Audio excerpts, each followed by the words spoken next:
নবীর একটা আদর্শের কারণে জান্নাতে যাবে। সিরত মানি আদর্শ। আর এটা আমরা কদমে কদমে মুহতাজ।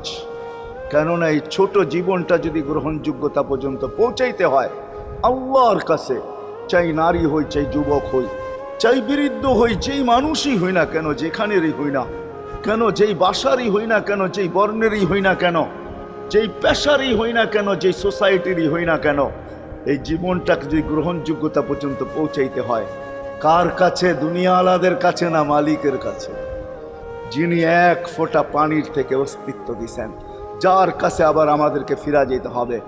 পালানের কোনো সুযোগ নাই। এই জন্যই কোরআন আমাদেরকে বোঝায় আইনাল মাফার।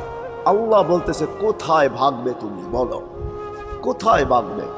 কবির কথাই সত্য, যদিও নাকি পালাও তুমি আকাশেতে লাগিয়ে সিঁড়ি, সিঁড়ি লাগাও